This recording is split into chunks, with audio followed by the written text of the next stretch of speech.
देखो जी, गल्लां बातां दा सिलसिला बड़े इंटरस्टिंग दौर च पहुंच रहा ते मैं हौली हौली जिवें कहंदे नहीं हुंदे बंदा शून्य अवस्था च जा रहा। ਜਦੋਂ ਤੈਨੂੰ ਨੌਲੇਜ ਮਿਲਦੀ ਆ ਉਦੋਂ ਮੈਂ ਰੇਡੀਓ ਤੇ ਦੇਖਦਾ ਹੁੰਦਾ। ਰੇਡੀਓ ਤੇ ਜਿਸ ਦਿਨ ਸਾਡਾ ਸ਼ੋਅ ਬੜਾ ਇੰਟਰਸਟਿੰਗ ਹੋ ਜਾਂਦਾ ਤੇ ਸਾਨੂੰ ਲੋਕਾਂ ਦੇ ਨਾ ਮੈਸੇਜ ਤੇ ਮੇਲਸ ਆਉਣੋਂ ਹਟ ਜਾਂਦੀਆਂ ਤੇ ਸਾਨੂੰ ਐ ਲੱਗਦਾ ਵੀ ਸਾਨੂੰ ਕੋਈ ਸੁਣਨੋਂ ਹਟ ਗਿਆ। ਪਰ ਅਚਾਨਕ ਜੇ ਅਸੀਂ ਕਹਿ ਦਈਏ ਵੀ ਯਾਰ ਸੁਣ ਰਹੇ ਹੋ, ਇੱਕਦਮ ਮੈਸੇਜ ਲਿਖ ਲਿਓ, ਕਹਿੰਦੇ ਯਾਰ ਅਸੀਂ ਮੇਲ ਮੈਸੇਜ ਇਸ ਲਈ ਨਹੀਂ ਕਰ ਰਹੇ ਸੀ ਵੀ ਗੱਲਾਂ ਹੀ ਬੜੀਆਂ ਵਧੀਆ ਸੀ। ਸੋ ਅੱਜ ਉਹੀ ਗੱਲਾਂ ਸਾਨੂੰ ਮਿਲ ਰਹੀਆਂ ਜਿਹੜੀਆਂ ਅਸਲੀ ਸਾਨੂੰ ਚਾਹੀਦੀਆਂ, ਜ਼ਮੀਨੀ ਪੱਧਰ ਤੇ ਜਿਹੜੀਆਂ ਚੀਜ਼ਾਂ ਚਾਹੀਦੀਆਂ, ਅਸਲੀਅਤ ਚਾਹੀਦੀ ਆ ਜਿਹਦੇ ਵਿੱਚ ਸੱਚ ਹੋਵੇ, ਜਿਹਦੇ ਤੱਥ ਹੋਣ, ਉਹ ਸਾਨੂੰ ਮਿਲ ਰਹੀਆਂ। ਮਿੱਟੀ ਦੇ ਮਾਮਲੇ 'ਚ ਇਦੋਂ ਵੱਧ ਕੇ ਐਕਸਪਲੇਨ ਨਹੀਂ ਕੀਤਾ ਜਾ ਸਕਦਾ ਸੀ ਜੋ ਡਾਕਟਰ ਸਾਹਿਬ ਨੇ ਸਾਡੇ ਨਾਲ ਕੀਤਾ। ਡਾਕਟਰ ਸਾਹਿਬ ਹੁਣ ਆਪਾਂ ਅਗਲੇ ਸਟੈਪ ਤੇ ਚੱਲੀਏ। ਹੁਣ ਮੰਨ ਲਓ ਮਿੱਟੀ ਵੀ ਅਸੀਂ ਚੰਗੀ ਲੈ ਲਈ, ਚੰਗੀ ਜ਼ਮੀਨ ਖਰੀਦ ਲਈ, ਕਿਤੇ ਵੀ ਜੋ ਖਰੀਦ ਲਈ, ਉਹ ਵੀ ਆਪਾਂ ਗੱਲਬਾਤ ਕਰਾਂਗੇ। ਹਾਂ, ਪਰ ਮੈਂ ਇੱਕ ਚੀਜ਼ ਸੁਣਿਆ ਵੀ ਵੈਸਟਰਨ ਆਸਟ੍ਰੇਲੀਆ ਦੇ ਵਿੱਚ ਜਿੱਥੇ ਵੱਡੇ ਵੱਡੇ ਫਾਰਮ ਆ, ਪਹਿਲਾਂ ਤੁਸੀਂ ਫਾਰਮਾਂ ਦੇ ਪੈਸੇ ਲਾਓ, ਉਦੋਂ ਕਿਤੇ ਵੱਧ ਮਸ਼ੀਨਰੀ ਦੇ ਪੈਸੇ ਲਾਉਣੇ ਪੈਂਦੇ ਆ ਕਿਉਂਕਿ ਮਸ਼ੀਨਰੀ ਬਹੁਤ ਜ਼ਿਆਦਾ ਚਾਹੀਦੀ ਆ। ਸੋ ਤੁਸੀਂ ਇਸ ਨੂੰ ਕਿਵੇਂ टैकल करते हो या किवें इहनूं मैनेज किया जा सकता? जैसे मैंने बताया कि यहाँ फार्म बहुत बड़े हैं। हम अपने एरिया की बात करें, ग्रेट सदर्न की, तो यहाँ पे एवरेज जो फार्म साइज है वो 4000 to 5000 हेक्टेयर है। हेक्टेयर मीन्स इसको 2.5 से गुणा करो, 10 से 12,000 किले का एक आम जमींदार है। यदि आपके पास 3000 हेक्टेयर, ये हमारा एक ब्रेक इवन वो है, यदि इससे नीचे है ना आपकी जमीन, तो शायद आपका फायदा नहीं होता, कमाई नहीं होगी। इससे ऊपर जितने जाते जाओगे और यदि 10,000 तक है तो आपको वही मशीनरी मतलब काम आ जाएगी, उसमें ज्यादा आपको इन्वेस्टमेंट करने की जरूरत नहीं है। लेकिन वो मशीनरी बहुत एक्सपेंसिव है। तो ये एक्चुअली सिर्फ ये नहीं है कि भाई आपने जमीन ले ली और आप खेती कर लोगे। उसके लिए ये पूरा एक सिस्टम है, एक सेटअप है पूरा का पूरा। उसके लिए आपको, और अच्छा सारी की सारी जो मशीनें हैं वो भी बड़ी हाई टेक हैं। वो तो एक्चुअली रोबोट हैं। उसमें मतलब आप स्टीयरिंग देखोगे तो स्टीयरिंग जो ट्रैक्टर का वो तो इतना है कि आप उसको शेड से बाहर निकाल लोगे और ट्रक पे चढ़ा दोगे, दैट्स इट। उससे आगे जो सब कुछ जो सिस्टम है वो सब जीपीएस से, नेविगेशन से, सिस्टम से सब ऑटोमेटेड है। हाँ, तो खेती बहुत लार्ज स्केल पे है। हम अपने से थोड़ा सा 200 किलोमीटर ऊपर जाएंगे तो एरिया और ज्यादा बढ़ जाता है। वहां average farm size 8,000 to 10,000 hectare हो जाता है। लेकिन वहां जमीनें फिर थोड़ी सी रेतीली हो जाती हैं। और यदि हम जेरल्टन की तरफ और जाएंगे तो वहां 10 to 12,000 15,000 के हेक्टेयर के आपको आम किसान मिल जाएंगे। तो लेकिन हमारा एरिया, क्योंकि यहाँ पे मिट्टी मैंने बताया ना वेरिएशन बहुत है, कुछ बहुत ज्यादा करड़ी है, स्टोनी है, तो हमें बहुत ज्यादा हैवी मशीनरी की जरूरत पड़ती है। बहुत हैवी मशीनरी है यहाँ पे। वर्ल्ड में शायद इससे हैवी ज्यादा बड़ी मशीनरी नहीं होगी। वो कैटेनिंग में है क्योंकि ये हमारी एक मान लो गढ़ है, ये गढ़ है, हाँ, एग्रीकल्चर का। तो मशीनें बहुत एक्सपेंसिव हैं। जमीन भी जैसे मैंने बताया कि उसके जो आपके प्राइस हैं वो उसकी मिट्टी की क्या क्वालिटी है उसके ऊपर बहुत ज्यादा डिपेंड करता है। आप एक ये मान लो मेरे से पूछो कि 1 एकड़ या 1 हेक्टेयर कितने का मिलेगा, वो बताना बहुत मुश्किल है। ये क्वेश्चन आम आता है मेरे पास। हाँ, मैं एक डॉक्टर साहब आपसे बीच में एक बात बोलूंगा। मैं ना 4-5 साल पहले मैंने एक फेसबुक पे पोस्ट लिखी। हाँ। मैं कोई ऐसे ही गुजर रहा था रास्ते से, तो एक जिमींदार कणक की बिजाई कर रहा था। हाँ। मैंने उससे बातचीत की। वो बातचीत हूबहू मैंने फेसबुक पे लिख दी। हाँ। उसमें मैंने टाइटल दिया 3800 एकड़ का गरीब किसान। मैंने उसका टाइटल दिया क्योंकि उससे जब मेरी बातचीत हुई। हाँ। तो वो वही बोल रहा था, यार मैं तो छोटा सा जिमींदार हूँ, टाइम पास कर रहा हूँ, मेरा डैड बड़ा जिमींदार है। हाँ। तो उस पोस्ट के नीचे लोगों ने बहुत कमेंट आए, वो पोस्ट रिकॉर्ड तोड़ शेयर हुई। पर वहां उस लोग कह रहे थे यार हमें मूर्ख बनाया जा रहा है। अगर 3800 एकड़ में $2,000 भी एकड़ का आएगा, ये उनको पता नहीं है कैसे आया कैसे। हाँ। तो उन्होंने उसको नकारा भी बहुत से लोगों ने पोस्ट।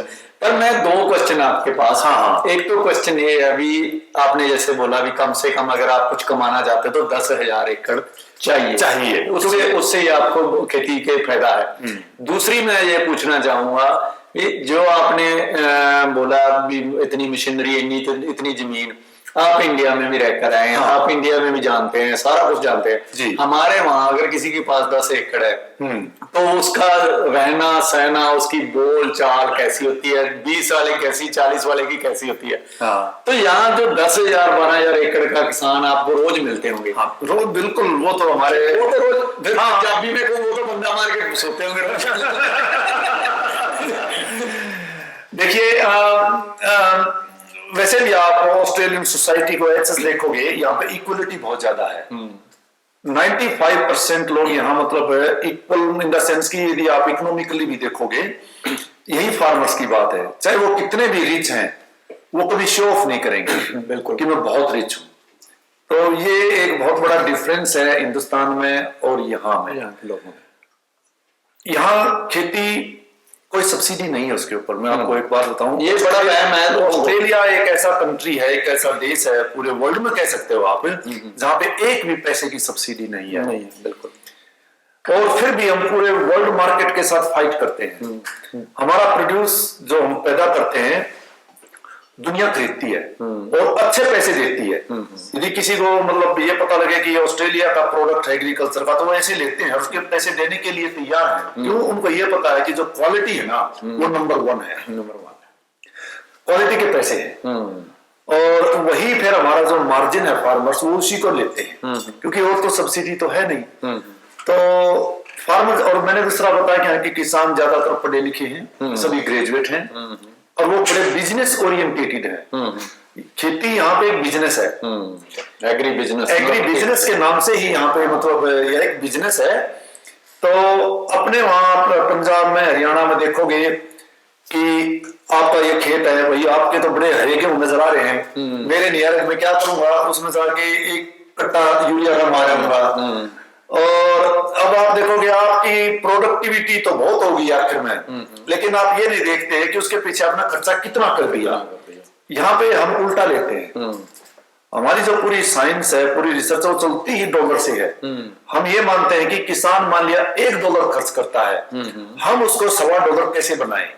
किसान भी यही सोचा कि यदि मेरे पास $100 है तो मैं इसके $125 कैसे बनाऊं या $150 कैसे बनाऊं। तो उसमें फिर साइंस आती है कि मैं कौन सा मतलब खाद लूं, खाद यूज करूं, उसको कैसे कैसे यूज करूं, कब कब यूज करूं, और कौन सी दवाइयां हैं मैं जिसको, और क्योंकि यहाँ लिमिट है। अब इंडिया में देखोगे दवाई मारते रहते हैं, यहाँ पे हम नहीं मारते ऐसे दवाई। जब तक एक रिकमेंडेड लेवल है, उसको MRL बोलते हैं, यदि उससे ऊपर यदि उसका कंटेंट मतलब चला जाता है रेजिडुअल, तो वो रिजेक्ट हो जाएगी। तो जो भी रिकमेंडेड लेवल है, यहाँ के किसान उससे ज्यादा नहीं मारेंगे। ऐसे ही मतलब खाद के भी देखते रहेंगे। जैसे मेरी रिसर्च ज्यादातर ये है कि भाई आप कौन सा खाद और किस टाइम पे यूज करना है। अब बरसात नहीं हुई और आप फिर भी आप खाद मारते जा रहे हो तो कोई फायदा नहीं होगा ना। बरसात हुई, हम ये कहते हैं कि आज एक कट्टा मार दो, 15-20 दिन महीना वेट करो, फिर बरसात होगी थोड़ा सा और मार दो। तो ये मैं एक उदाहरण दे रहा हूँ, इसमें बहुत कुछ इन्वॉल्व है, लेकिन मैं ताकि किसान भाई थोड़ा सा समझ। हाँ, तो ये इसको बोलते हैं हम एक बड़ी ही टेक्टिकल एग्रोनॉमी, कि आप टेक्टफुली कैसे चीजों को हैंडल करते हैं। हाँ। दूसरा आपने देखा, आपने न्यू साउथ वेल्स से शुरू किया। जी। फिर आप घूमे, मैं मैप देख रहा था, मेरे को बड़ा अच्छा लगा, आपने मार्क किया हुआ है, वर्ल्ड मैप भी मार्क किया हुआ है घर में। मैं इतने दर्शकों को दस दिया जी, ਸਾਡੇ ਜਿਹੜੇ ਵੀ ਦੁਨੀਆ ਭਰ ਤੋਂ ਦਰਸ਼ਕ ਜੁੜੇ ਆ, ਤੁਸੀਂ ਦੇਖ ਰਹੇ ਹੋ ਉਹ ਮੈਪ ਆ। ਉਸ ਮੈਪ ਦੇ ਵਿੱਚ ਨਾ ਕੁਝ ਏਰੀਏ ਮਾਰਕ ਕੀਤੇ ਹੋਏ ਆ, ਕੁਝ ਛੱਡੇ ਹੋਏ ਆ। ਉਹਦਾ ਇੱਕੋ ਹੀ ਕਾਰਨ ਆ ਵੀ ਉਹ ਕਹਿੰਦੇ, ਡਾਕਟਰ ਸਾਹਿਬ ਕਹਿੰਦੇ ਵੀ ਜਿਹੜੇ ਜਿਹੜੇ ਮੁਲਕ ਮੈਂ ਦੁਨੀਆ ਦੇ ਘੁੰਮਿਆ, ਜਿੱਥੇ ਜਿੱਥੇ ਕੰਮ ਕਰਿਆ, ਦੇਖਿਆ, ਉਹਨਾਂ ਬਾਰੇ ਜਾਣ ਹੈ, ਉਹ ਮੈਂ ਮਾਰਕ ਕਰਤੇ ਤੇ ਬਾਕੀਆਂ ਤੇ ਮੇਰੀ ਅੱਖ ਆ। ਇਹ ਤੋਂ ਬਾਅਦ ਉਹਨਾਂ ਨੂੰ ਟਾਰਗੇਟ ਕਰਨਾ। ਸੋ ਇਦਾਂ ਹੀ ਆਸਟ੍ਰੇਲੀਆ ਦੇ ਵੀ ਉਹਨਾਂ ਨੇ ਕਿਹਾ ਵੀ ਮੈਂ ਆਸਟ੍ਰੇਲੀਆ 'ਚ ਘੁੰਮਿਆ ਸਾਰੇ ਆ, ਪਰ ਬਾਏ ਰੋਡ, ਕਿਉਂਕਿ ਹੁਣ ਜਹਾਜ਼ ਤੇ ਉੱਤੋਂ ਦੀ ਲੰਘ ਜਾਣਾ ਤੇ ਬਾਏ ਰੋਡ ਜਾਣਾ ਬਹੁਤ ਫਰਕ ਆ। ਤੇ ਬਾਏ ਰੋਡ ਜਿੱਥੋਂ ਜਿੱਥੋਂ ਦੀ ਘੁੰਮੇ ਉਹਨਾਂ ਨੇ ਇਸ ਨਕਸ਼ੇ ਦੇ ਉੱਤੇ ਮਾਰਕ ਕੀਤਾ ਹੋਇਆ। ਸੋ ਆਸਟ੍ਰੇਲੀਆ ਦੇ ਵਿੱਚ ਜੇ ਆਪਾਂ ਹੁਣ ਗੱਲ ਕਰੀਏ, ਮੈਂ ਦੇਖ ਰਿਹਾ ਵੀ ਜਿਵੇਂ ਰਿਵਰਲੈਂਡ ਆ, ਵਾਈਨ ਰੀਜਨ ਆ, ਉੱਥੋਂ ਦੀ ਵਾਈਨ ਠੀਕ ਆ, ਭਰੋਸਾ ਦੀ ਉਦੋਂ ਚੰਗੀ ਆ ਵਾਈਨ। ਫਿਰ ਇੱਧਰ ਆ ਜਾਂਦੇ ਆ ਤੁਸੀਂ ਕੌਫ ਸਾਗਰ ਤੇ ਬੇਰੀ ਆ, ਕੇਲਾ। हाँ, हॉर्टिकल्चर काफी डेवलप है। हाँ, जो खेतीबाड़ी का जो नया आदमी कोई भी आना चाहता है, खेतीबाड़ी में मेरे को रोज क्वेश्चन आते हैं, कोई इस लाइन में आना चाहता है, तो उसको क्योंकि कणक की खेती उनको लगता है आसान है, मैं कर लूंगा, सोच उनको मैं करता आया, क्या रिकमेंड करेंगे किसे? कणक की खेती जैसे मैंने बताया कि वो बिल्कुल डिफरेंट है यहाँ पे। जो इंडिया में हम कणक की खेती करते हैं और यहाँ की कणक की खेती बिल्कुल मतलब आप नहीं कर पाएंगे, मैं ये कह सकता हूँ। अनलेस की एक तो ये है कि आपके पास पैसा बहुत होना चाहिए खेती करना जी। क्योंकि जैसे मैंने बताया कि यदि 3000 हेक्टेयर या 7000 8000 किले से नीचे तो आपका फार्म हो ही नहीं सकता। तो यदि ठीक है आपके पास पैसा है तो फिर आपको करने की जरूरत नहीं है, फिर आप फार्म मैनेजर रखोगे। उसमें यहाँ ग्रेजुएट हैं, आप पोजीशन अप्लाई लोग अप्लाई करते हैं और उन लोगों का नॉलेज है, लोकल नॉलेज है। आप हम जो इंडिया से हरियाणा पंजाब जो ठीक है थ्योरेटिकल नॉलेज आपका हो सकता है कि आप वहां ऐसा करते थे, बताना यहाँ जैसे मशीनरी है वो कंप्यूटर है, आपको मतलब you have to be a very high tech person जिसको नॉलेज हो हर चीज का। तो मतलब आपको रोक नहीं रहा कोई, आप आ सकते हो, करना चाहो। अच्छा यहाँ इंस्टीट्यूट्स भी आप सीख सकते हो, आप यूनिवर्सिटी जाके डिग्री कर सकते हो, सर्टिफिकेट कर सकते हो। कि अमिंदन है मेरे दोस्त हैं, यही कोजनूप में है, इंडिया से हैं, पंजाब से हैं, तो वो बड़े क्या कहते हैं वो जुझारू हैं, नई नई चीजें सीखने का शौक है। हालांकि वो वैसे दूसरे बिजनेस में हैं, रेस्टोरेंट हैं उनके, 2-3 सुपरमार्केट हैं, लेकिन फिर भी क्योंकि खेती को वो भी पसंद करते हैं तो उन्होंने, जैसे मेरे से बात हो रही थी, मैंने कहा कि जैसे वो जानना चाह रहे थे, इंटरेस्टेड थे, तो उन्होंने कहा तुम सर्टिफिकेट करो तो तुम्हें पता लगेगा खेती कैसे होती है। तो उसने किया तो वो बड़ा कंफर्टेबल फील करता है, वो सोचता है कि हाँ ये खेती होती है। तो जैसे लोग वहां यहाँ आके वो नॉलेज गेन कर सकते हैं, तब आपको पता लगेगा कि खेती यहाँ कैसे होती है। मेरी भी परमिंदर से इसीलिए बन रही है ना, मैं भी पढ़ना चाहता हूँ, सीखना चाहता हूँ, रोज नए नए सर्टिफिकेट करता हूँ। और जैसे आपने बताया कि जैसे मैं इतना बाई रोड और देशों में घूमना, तो इसका रीजन भी है कि मैं खेती को देखना चाहता हूँ और मैं कंपेयर कर सकता हूँ। अभी देखो मेरे 87 देश हो गए, तो मेरे पास बहुत बड़ा सैंपल साइज है। मैं कह सकता हूँ कि जितनी बड़ी खेती हमारे यहाँ है वो वर्ल्ड में कहीं नहीं है। 37 तो मैंने अमेरिका की स्टेट कर ली, जो काला ठाके चलते हैं। इसीलिए मैं कह सकता हूँ कि बहुत बड़े लार्ज स्केल की जो खेती वो यहाँ पे है। हाँ, या कॉटन की मालिया खेती है वो न्यू साउथ वेल्स और क्वींसलैंड में जो नरमा होती है, नरमा होता है, मैं वहां देखा। गन्ने की जो बड़ी खेती है वो भी वही होती है। हमारे यहाँ मेन होता है गेहूं, सरसों, जई, जौ, और पिछले 2-3 साल से अब हमने अपनी जो पल्सिस दाल वाली फसलें हैं उनको भी मतलब उगाना शुरू किया है, और वो भी जो हमारा जो फसल चक्र है उसका हम पार्ट बनाने जा रहे हैं। मैं एक बात और नोटिस किया मैंने पिछले 5-6 साल से, जितने भी हमारे कोई इंडियन वैज्ञानिक हैं खेती में, ज्यादातर जिनको कुछ ना कुछ मारा है, जैसे आपने बलवीर सिंह का नाम लिया, मैं डॉक्टर जोरा सिंह को भी जानता हूँ, और एक बड़ी छोटी सी एज की लड़की है डॉक्टर प्रविंदर, उन्होंने थोड़ा सा मीथेन गैस पे काम किया था, उनको भी अवार्ड आया, सारे वेस्टर्न ऑस्ट्रेलिया में है। अच्छे लोग ये मैंने कहा कि हालांकि ईस्टर्न स्टेट्स में थोड़ा सा दूसरा सोचते हैं तो बहुत देश ऐसा है, बहुत दूर है उसके, मतलब वेस्टर्न ऑस्ट्रेलिया के बारे में थोड़ा सा लोग ये सोचते हैं दूर बहुत एक्चुअली है भी। जैसे मैंने बताया कि ये बिल्कुल हिंदुस्तान के ऑलमोस्ट बराबर है, पॉपुलेशन 20 लाख है, 25 लाख है, तो लोग सोचते हैं, लेकिन जो नेचुरल रिसोर्सेज हैं जैसे माइनिंग है और फिर एग्रीकल्चर है तो बहुत बड़े लार्ज स्केल पे हैं। और हमारे यहाँ ऐसी बहुत सी ऐसी बीमारियां हैं जो कि पूरी दुनिया में हैं लेकिन वेस्टर्न ऑस्ट्रेलिया में नहीं है। जैसे आप बाई रोड इधर से आओगे ईस्टर्न स्टेट से तो वहां पे क्वारंटीन है, शायद एयरपोर्ट पे आपको इतना चेक ना होता हो। यदि यहाँ एक स्टेट वेस्टर्न ऑस्ट्रेलिया में जैसे आप आओगे बहुत बड़ी चेकिंग होती है, बहुत बड़ी चेकिंग, हाँ, बड़ा जुर्माना, तो बड़ा ही एक कहते हैं ना साफ सुथरा और क्लीन एनवायरनमेंट है। इसलिए दूसरा मेरे हिसाब से लगता है यहाँ की यूनिवर्सिटीज भी रिसर्च यूनिवर्सिटीज, हाँ, यूनिवर्सिटी ऑफ वेस्टर्न ऑस्ट्रेलिया है, मुरडॉक यूनिवर्सिटी है, कर्टिन यूनी है, एक नोटर डैम है और एडिथ कॉविन यूनिवर्सिटी है। अब देखो पॉपुलेशन को देखते हुए 5 यूनिवर्सिटीज हैं जो कि आपको शायद ऑस्ट्रेलिया में भी नहीं मिलेंगी। इतने पॉपुलेशन को देखते हुए 5 यूनिवर्सिटीज और जिसमें यूनिवर्सिटी ऑफ वेस्टर्न ऑस्ट्रेलिया, तो इट कम्स लाइक जो वर्ल्ड की 100 यूनिवर्सिटीज में है। एग्रीकल्चर में जो फैकल्टी है मुर्डॉक यूनिवर्सिटी एग्रीकल्चर और वेटरनरी या एनिमल साइंसेज में वर्ल्ड फेमस है। मैं अब किसानों के लिए बात कर रहे हैं, किसानों के लिए क्या, पर मैं ना साथ में स्टूडेंट्स भी बहुत सारे हमारे स्टूडेंट हिसार से लुधियाना से निकल रहे हैं और रोज फोन आ रहा है हमने बीएससी एग्रीकल्चर की है। मान लीजिए किसी ने बीएससी एग्रीकल्चर किया अच्छे मार्क्स से कर, आप उनको क्या एडवाइस करना चाहिए? मैं देखो वो अपना एक पर्सनल आपका भैया आप यहाँ आना चाहते हो, क्यों आना चाहते हो तो आपके ऊपर है ना। बिल्कुल। लेकिन मैं ये कहता हूँ कि यहाँ पे एग्रीकल्चर की अपॉर्चुनिटीज काफी है। उसके लिए मैं इतना और कहूंगा, ऐड करूंगा तो कि हम जो कि उसमें आपको तैयार दिमागी तौर पे ये होना पड़ेगा कि मैं कंट्री टाउन में आके काम करूं, क्योंकि खेती कंट्री टाउन में है।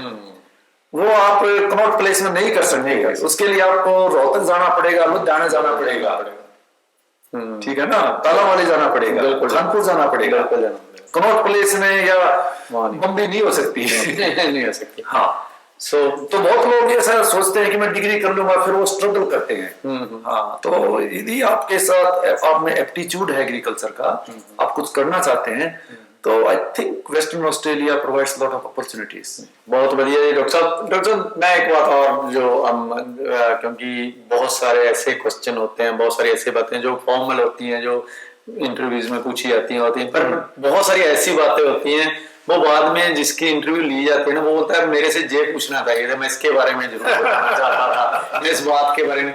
आपने दुनिया घूमी, दुनिया में बहुत कुछ देखा। हाँ। क्योंकि 87 कंट्री थोड़ा नहीं होते, हमारे पास ट्रैफिक आता है 90 कंट्री के करीब, हम इसी से खुश हैं कि 90 कंट्री से लोग आ रहे हैं। आप उतनी जगह पे जाके आए, तो क्या जो आप स्पेशल इसमें मेंशन करना चाहेंगे, जो खास करके दोनों के लिए, किसानों के लिए भी कुछ कर सकते हैं आप, जो हमारे इंडिया में किसान है वो क्या क्या केयर करें, क्या क्या उनको चाहिए, जहां से क्या सीखा आपने जो चाहेंगे अपने इंडिया को देना, और नए बच्चों के लिए भी? ये क्वेश्चन जो आपका पर्सन है बहुत बड़ा है, इसके ऊपर पूरा दिन भी लग सकता है।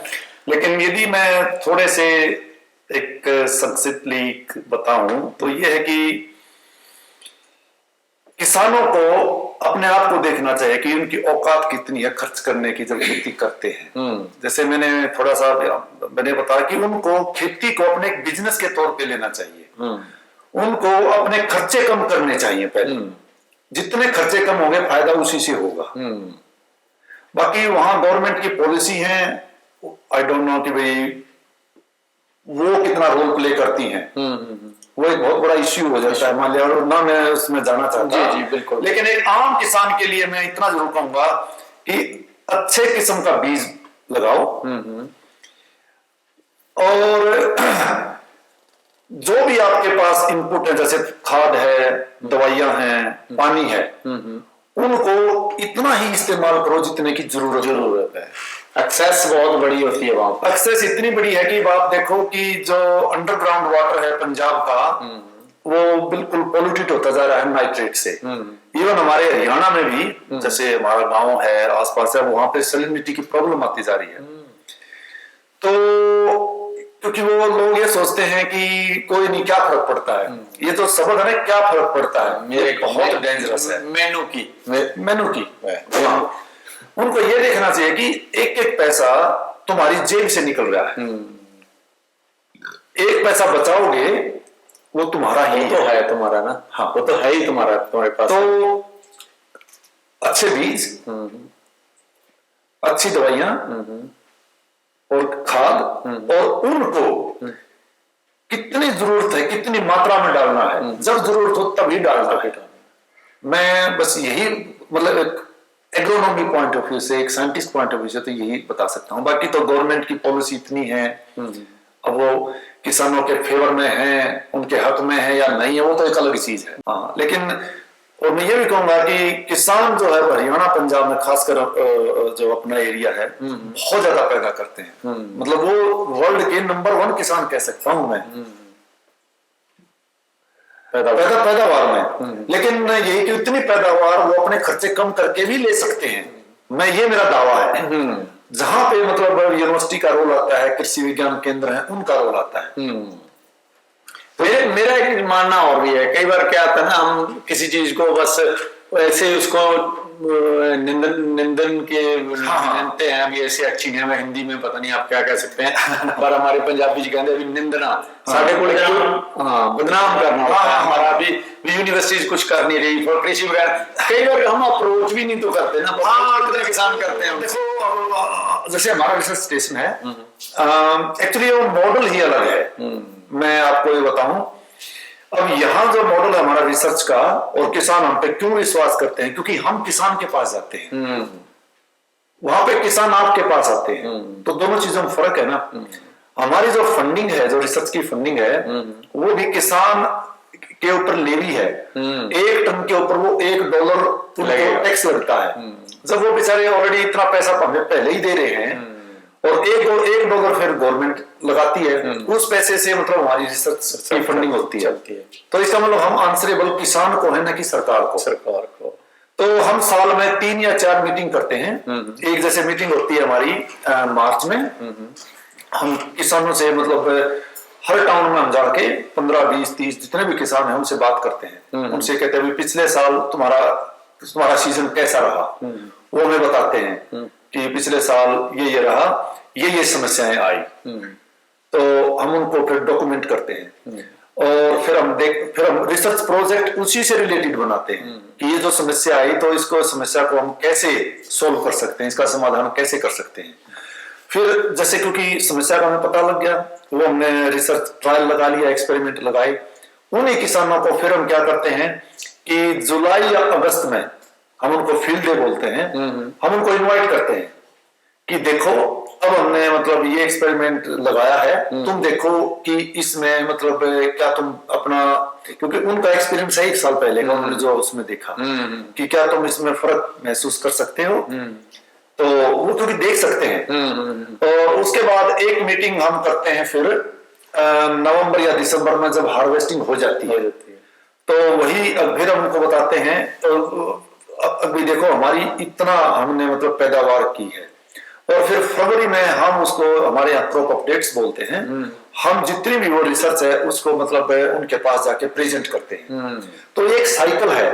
तो हम करीब 4 बार तो किसानों से मिलते ही हैं साल में, और बाकी तो वो रोज मतलब फोन पे बात कर सकते हैं, किसी को रिसर्च स्टेशन में आ जाते हैं। तो हमारा तो बिल्कुल एक ऐसा रिश्ता है किसानों के साथ कि मतलब मैं शब्दों में शायद नहीं कह पाऊंगा, लगातार कनेक्शन बना हुआ है। बिल्कुल भाई का हो जाता है। सवाल में से सवाल फिर निकला है, पानी की बात कर रहे थे हम ट्यूबवेल से पानी निकाल रहे हैं। यहाँ वेस्टर्न ऑस्ट्रेलिया में जो जमीन ग्राउंड का वाटर निकालने का, वो यहाँ जमीन का जो पानी है बहुत खारा है, क्योंकि ये हमारी जो जमीन है जो कुदरत ने जैसे बनाई है, इसमें जो सॉल्ट है वो बहुत ज्यादा है, आप पी भी नहीं सकते, मतलब बहुत ज्यादा है। तो वो पानी तो बिल्कुल जीरो है। तो जितना पानी है खेती के लिए तो वो सारा बरसात के ऊपर है, रेन वाटर है। सो जाते जाते अपने फ्यूचर प्लान्स, क्योंकि तो आप बड़े ही सेवा कर रहे हैं इस लाइन में, एक बहुत अच्छा आपने ऑस्ट्रेलिया के लिए लंबी जॉब की, अभी जॉब बाकी है। मैं मानता हूँ कि जॉब के दौरान तो आपको कमिटमेंट्स हैं जॉब की। हाँ। जॉब के बाद के कोई प्लान? जॉब के बाद के देखो, ये एक ऐसा है प्रोफेशन, ये चाहे आप प्रोफेशनल जॉब मतलब ऑफिस में कर रहे हो या नहीं कर रहे हो, क्योंकि एक ऐसा प्रोफेशन है कि ये मानवता के लिए है। खेती एक ऐसी चीज है, देखो हर आदमी को खाने के लिए चाहिए, ठीक है। आप 2 जीन्स में पूरा साल निकाल सकते हो, लेकिन आपको 2 टाइम का खाना तो चाहिए, डेली चाहिए। और यदि आप थोड़े नखरेबाज हैं तो थोड़ी क्वालिटी भी चाहिए बिल्कुल। हाँ, तो बस यही है कि मैं यही मानता हूं कि भाई मेरे माँ बाप ने मतलब हमें एक डायरेक्शन दिया, हम खेती मतलब जमींदारी फैमिली से आए, और भगवान ने थोड़ा दिमाग भी दिया, और उसी में हम चल रहे हैं। और ये है कि मानवता के लिए मैं ये मानता हूं कि ये एक बहुत नोबल कॉज है खेती का, और मैं इसमें काम करता रहूंगा, चाहे रिटायर भी हो जाए उसके बाद भी ये चलता रहेगा। हाँ। सो डॉक्टर साहब, मेरे को लगता है आपने तो वो रोटी का हाथ लिए, तो मां तो रोटी झीलना, फिर रोटी का टाइम सो हरियाणवी ਦੇ ਵਿੱਚ ਹੁਣ ਰੋਟੀ ਮੰਗਣੀ ਪੈਣੀ ਆ ਮੈਨੂੰ। ना आज वही के नाम है सुशीला ने, मेरी वाइफ ने। ये एक्चुअली मायना गांव से हैं। अच्छा। मायना रोहतक के पास है। ये भी जमींदार की बेटी है। 20 किले इनका जमीन है। ये कल उठा के चलती है वहां पे। इनके जब फादर आए कि हम 20 किले के जमींदार हैं, तो वो यहाँ आए ना, और यहाँ से उन्होंने देखा कि 12,500 किले के हेडमास्टर जी कह रहे हैं 29 है 20 तो ये डिफरेंस है। तो वहाँ के जो लैंडलॉर्ड हैं और यहाँ के लैंडलॉर्ड में बहुत ज्यादा डिफरेंस है। नहीं, बहुत अच्छा लगा। वो भी मतलब ये है कि तो हमारी पूरी एक जमींदार फैमिली है। तो तभी आपके अंदर दर्द है और आप करना चाहते हैं कुछ। हाँ ना, और देखो किसान भाई हरियाणा से, पंजाब से जो भी इस प्रोग्राम को देख रहे हैं, मान लिया उनसे उनको कोई पूछना है तो वो गूगल कर सकते हैं, डॉक्टर राज मलिक वेस्टर्न ऑस्ट्रेलिया, अपने आप आ जाएगा। उसके थ्रू सारी डिटेल मेरी उसमें है। जी। और बाकी मतलब ईमेल लिख सकते हो आप, बिल्कुल। हाँ, फोन कर सकते हो। आते हैं मेरे पास, बहुत लोगों के फोन आते हैं और मैं मतलब हेजिटेट नहीं करता। देखो जी, गलबात ਦਾ सिलसिला जो ਅਸੀਂ ਸਾਰੀ ਰਾਤ ਵੀ ਕਰਦੇ ਰਹੀਏ ਤਾਂ ਮੁੱਕਦਾ ਨਹੀਂ, ਕਿਉਂਕਿ ਗੱਲਾਂ ਹੀ ਇੰਨੀਆਂ ਵਧੀਆ ਨੌਲੇਜੇਬਲ ਤੇ ਅੱਖਾਂ ਖੋਲਣ ਵਾਲੀਆਂ। ਸੋ ਇਸ ਕਰਕੇ ਜਿਹੜੀ ਸਾਨੂੰ ਹੁਣ ਗੱਲਬਾਤ ਦਾ ਸਿਲਸਿਲਾ ਅਸੀਂ ਇੱਥੇ ਰੋਕਾਂਗੇ, ਪਰ ਅਸੀਂ ਨਾਲ ਨਾਲ ਡਾਕਟਰ ਸਾਹਿਬ ਨਾਲ ਹੁਣ ਅਸੀਂ ਟੱਚ 'ਚ ਆ ਗਏ ਹਾਂ ਜੀ, ਤੇ ਅਸੀਂ ਵੀ ਡਾਕਟਰ ਸਾਹਿਬ ਤੋਂ ਨਾਲ ਦੀ ਨਾਲ ਨੌਲੇਜ ਲੈਂਦੇ ਰਹਾਂਗੇ, ਹਰ ਚੀਜ਼ ਦੀ ਨੌਲੇਜ ਲੈਂਦੇ ਰਹਾਂਗੇ।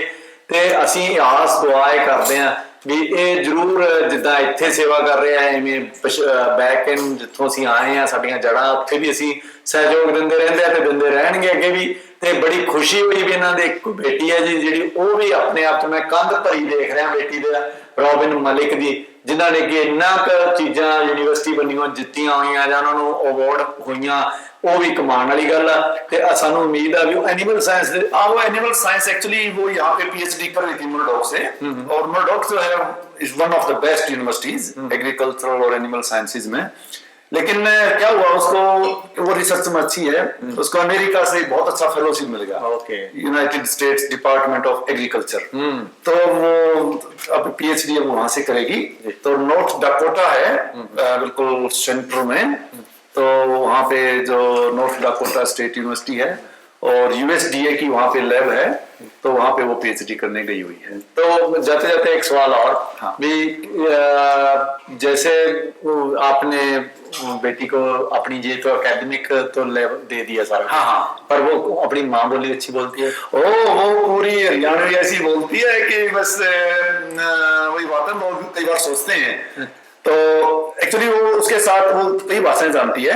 जर्मन उसकी मदर लैंग्वेज है, क्योंकि हम जब जर्मनी में थे तो वो वहाँ थी, बहुत छोटी थी, तो पहली लैंग्वेज उसकी जर्मनी ही है। फिर जैसे ऑस्ट्रेलिया आ गए तो वो एकदम से इंग्लिश में आ गई, और फिर घर पे क्योंकि हम हरियाणवी बोलते हैं तो उसको थोड़ा टाइम तो लगा। लेकिन जैसे मेरे पिताजी माँ आते रहते हैं, मेरी जो सुशीला जो वाइफ है, इनके माँ और पिताजी आते रहते हैं, तो वो एक इंटरेक्शन बना, फिर एक बच्चे का ना रुझान और लगाव भी होता है। और हम ये चाहते हैं कि उसके अंदर जो हमारी जो रूट्स हैं, जो जड़ हैं, जो मतलब हम हिंदुस्तान से आए हैं, हम हरियाणा से आए हैं, रोहतक से आए हैं, तो हम चाहते हैं वो जो कल्चर है वो रहे। तो हरियाणवी भाई जैसे पंजाबी कल्चर है, ऐसे हरियाणवी कल्चर भी है। मैं इसीलिए ये सवाल पूछा था, क्योंकि हम चाहते हैं जहाँ आते हैं अच्छे भविष्य के लिए, अगर हमारे बच्चे वहां से टूट गए तो क्या भविष्य रहेगा? ना। तो सारी चीज का शुक्रिया था। पहले मैं शुक्रिया करें, इनको सवाल आ रहा है जोर से, सवाल पर पूछेंगे। पर मैं परमिंदर का शुक्रिया अदा कर दूं, जो उन्होंने इतना बड़ा सहयोग बनाया। भी मैं यहाँ पे आया, फिर आके इन्होंने सारा दिन में, पिछले 2 दिन से हम घूम रहे हैं, कल को भी घूमे, पर जो आज मिला बहुत बहुत बाकमाल है। इसके लिए मैं धन्यवाद कर। अब क्या सवाल आ रहा था, ये भी भूल रहे हैं और आपको उस चीज का पता नहीं है कि इनकी रिसर्च छपी हुई है क्रॉप चेंज ओवर में, जैसे अलग अलग तरह से इस साल दूसरी रोटेशन उसमें डॉक्टर साहब वो बताइए आपकी, जैसे रोटेशन ऑफ ये क्रॉप्स है, उसमें किसान को कितना % अधिक फायदा होता है अगले साल? वो रिसर्च भूली है। अरे वाह, हाँ ना, चलो आपने अच्छा याद दिलाया। उसमें मैं ये बताऊं कि यदि आप जैसे क्या किया, मैंने 10 किस्म की फसलें ली और एक साल जैसे 10 किस्म की फसलें बो दी, अगले साल वही 10 फसलें उनको, अच्छा यहाँ पे हम क्या करते हैं, फसल ले ली, काट ली, फिर हम कुछ नहीं करते। वो जो आपका अड़ंगा है, जो स्टबल्स हैं, वो ऐसे पड़े रहते हैं। जैसे इंडिया में जलाते हैं ना, हम नहीं जलाते, हम बिल्कुल नहीं जलाते। तो वही फसलें उधर बो दी, तो उसमें आप देखोगे कि करीब करीब 100 ऐसे फसल चक्र बन गए कि गेहूं के ऊपर, गेहूं आपके जई के ऊपर, गेहूं आपका जो पीस को क्या बोलते हैं अपनी मटर के ऊपर, और आपकी जई के ऊपर, और आपकी बारले को बोलेंगे जौ के ऊपर। और अब कुछ भी ना करो, और या ये है कि आप ग्रो करो और उसको उसी में सब कुछ डाल दो। तो ऐसे कर करके हमने 100 जो कॉम्बिनेशन बनाया, उसमें ये लग गया कि एक यहाँ क्रॉप होती है लुपिन जो है वो पहले जो अपना जो मुर्गी दाना है ना, उसमें इस्तेमाल होती थी, फिर उसको एनिमल फीड में इस्तेमाल करते थे। लेकिन अब जो है पिछले 5-7 साल से आदमियों के लिए भी इसे काफी अच्छा अनाज बनता है, बहुत प्रोटीन रिच क्रॉप है। तो हमने ये देखा कि यदि हम गेहूं उस लुपिन के बाद ग्रो करते थे, करीब करीब 40 या 50% उसकी प्रोडक्शन जाती है, और वो 1 साल नहीं, वो 2 साल तक रहती है। अच्छा, तो उसका कंक्लूजन यही था कि यदि आप गेहूं जैसे अपने हरियाणा पंजाब में गेहूं चावल ऐसे करोगे तो आपका सिस्टम जो है वो डाउन आता जाएगा। तो आपको उसमें डाइवर्सिटी चाहिए, उसमें रोटेशन चाहिए, एक दाल वाली फसल, और उस रोटेशन का मिट्टी में फर्क नहीं पड़ता, उसका आपके जो कीड़े मकोड़े हैं उन पे बहुत फर्क पड़ता है, आपके जो खरपतवार हैं उन पे, क्योंकि आप गेहूं के लिए खरपतवार कुछ और इस्तेमाल करोगे, अगले साल मान लिया आपने उसमें बो दिया कनोला सरसों, तो उसके लिए वो दूसरे ग्रुप है, तो जो रेजिस्टेंस है वो डेवलप नहीं होगा। लेकिन आप गेहूं ही बोते चले जाओगे तो रेजिस्टेंस डेवलप हो जाएगा। तो 1 साल मान लिया आपने 1 लीटर दवाई मारी है गेहूं में, हो सकता है अगले साल आपको 1.5 लगानी पड़ती है, हाँ बढ़ानी पड़ती है। तो ये फसल चक्कर ये एक्चुअली काफी सक्सेसफुल हमारी ये एक्सपेरिमेंट रहा, और यहाँ के लोगों ने उसको अडॉप्ट किया, और ये अब बहुत सारे लोग हैं जो मतलब इसको अडॉप्ट कर रहे हैं, और उसके लिए मैं बहुत ग्रेटफुल हूँ कि जो हमारे किसान हैं उन्होंने हमें बताया कि भाई हमारी ये समस्या है, और जैसे मैंने बताया कि हम किसान की समस्या से ही चलते हैं, हल निकलेगा ना, अगर समस्या बताएगा नहीं तो हल कैसे निकलेगा। हाँ, सो बहुत अच्छा लगा डॉक्टर साहब बात करके, बहुत ही बढ़िया और जानकारी भरपूर बात थी। सो मिलते रहेंगे जी, अभी कभी हम रेडियो पे आजकल तो आधुनिकता स्काइप पे ले लिया। हाँ, स्काइप है, व्हाट्सएप है, आप कुछ भी मतलब कर सकते हो। और जैसे मैंने बताया कि डिटेल्स जो है वो वेबसाइट पे हैं, और आपके थ्रू भी मतलब आपका जो चैनल है उसके थ्रू आप मेरे से कांटेक्ट कर सकते हैं। बिल्कुल करेंगे जी। सो फिलहाल और कभी जैसे इंडिया आते हैं तो वहाँ भी मतलब मिल सकते हैं। बल्कि 2 किसानों से तो ऐसे ही मिला लास्ट ईयर। ओके, हाँ, उन्होंने कांटेक्ट किया, फिर इंडिया गए तो उन्होंने कहा भी मिलना, मैंने कहा जरूर मिलेंगे। तो बहुत बढ़िया, यही एक्चुअली हमारा सच्चा धर्म तो यही है। हाँ। अगर हमें कुछ दिया है भगवान ने तो हमें कुछ रिटर्न। हाँ, नहीं खेती भाई, और ये तो कहते हैं बल्कि धरती तो धरती माता है, सोल इज लाइफ जी बिल्कुल। बल्कि मैं ये कहूंगा एक आखिरी कि वैसे तो कहते हैं ना कि डेथ जो डेथ है, डेथ से सोल होती है, लेकिन मैं कहता हूं कि जो सोल है उससे जीवन का पनापन होता है, वहीं से होता है, वहीं से होता है। हाँ, बहुत खूब मैसेज आपने दिया है। तो इसकी लुक आफ्टर करना, अपनी जो जमीन है उसकी देखभाल करनी सबसे बड़ा धर्म है और सबसे बड़ी चीज हो सकता है। मेरे हिसाब से जमीन को मां कहने का भी बड़े लोगों का यही कारण है, अपनी माँ का तो ख्याल रखो। हाँ, बिल्कुल ये सारी चीजें वेदों में लिखी हुई है, अपने जो टेस्टिमोनियल्स उनमें लिखी हुई है। हाँ। सो दर्शकों, ਅੱਜ ਦੀ ਗੱਲਬਾਤ ਤੁਹਾਨੂੰ ਕਿੱਦਾਂ ਦੀ ਲੱਗੀ ਤੇ ਅਸੀਂ ਕੋਸ਼ਿਸ਼ ਕਰਾਂਗੇ ਜੀ ਸਾਡੇ ਇਹਨਾਂ ਐਕਸਪਰਟਸ ਨੂੰ ਵੇਲੇ ਸਿਰ ਜਿਹੜਾ ਵੀ ਅਸੀਂ ਕੋਈ ਚੀਜ਼ ਸਾਨੂੰ ਜ਼ਰੂਰਤ ਹੋਊਗੀ ਅਸੀਂ ਇਹਨਾਂ ਤੋਂ ਪੁੱਛਦੇ ਰਹਾਂਗੇ। ਤੇ ਅਸੀਂ ਧੰਨਵਾਦੀ ਹਾਂ ਜੀ ਇਸ ਟਾਈਮ, ਸਭ ਤੋਂ ਵੱਧ ਧੰਨਵਾਦੀ ਹਾਂ ਬਾਈ ਪਰਮਿੰਦਰ ਹੋਰਾਂ ਦੇ ਜਿਨ੍ਹਾਂ ਨੇ ਸਾਨੂੰ ਇੱਥੋਂ ਤੱਕ ਲੈ ਕੇ ਆਂਦਾ। ਤੇ ਇੱਕ ਅਸੀਂ ਧੰਨਵਾਦੀ ਸਾਨੂੰ ਮਨੀਸ਼ਾ ਜੀ ਦਾ ਹੋਣਾ ਚਾਹੀਦਾ, ਮਨੀਸ਼ਾ ਠਾਕੁਰ ਬਾਹਰ ਠਾਕੁਰ। ਤੇ ਉਹਨਾਂ ਨੇ ਦੇਖੋ ਇੱਕ ਲੱਤ ਤੇ ਖੜੇ ਹੋ ਕੇ ਸਾਰੀ ਇਹ ਰਿਕਾਰਡਿੰਗ ਕੀਤੀ ਹੈ। ਮੈਨੂੰ ਬੜਾ ਤਕਲੀਫ ਲੱਗ ਰਹੀ ਸੀ, ਬੱਚੀ ਸੁਬਾਹ ਤੋਂ ਥੱਕੀ ਹੋਈ ਹੈ, ਪਰ ਫਿਰ ਵੀ ਉਹਨੇ ਇਸ ਦਾ ਕੈਮਰੇ ਦੇ ਪਿੱਛੇ ਜੋ ਭੂਮਿਕਾ ਨਿਭਾਈ ਉਹਦੇ ਲਈ ਅਸੀਂ ਧੰਨਵਾਦੀ ਹਾਂ ਮਨੀਸ਼ਾ ਤੁਹਾਡੇ ਵੀ। ਤੇ ਡਾਕਟਰ ਸਾਹਿਬ ਤੁਹਾਡੇ ਬਹੁਤ ਬਹੁਤ ਤੇ ਮੈਡਮ ਦੇ ਵੀ ਅਸੀਂ ਜਿਨ੍ਹਾਂ ਨੇ ਸਾਨੂੰ ਬੜਾ ਪਿਆਰਾ ਭੋਜਨ ਸਾਡੇ ਲਈ ਤਿਆਰ ਤੇ ਅਸੀਂ ਉਹਨਾਂ ਦੇ ਵੀ ਧੰਨਵਾਦੀ ਹਾਂ। ਸੋ ਬਹੁਤ ਬਹੁਤ ਮਿਹਰਬਾਨੀ। ਸਤਿ ਸ਼੍ਰੀ ਅਕਾਲ। Thank you.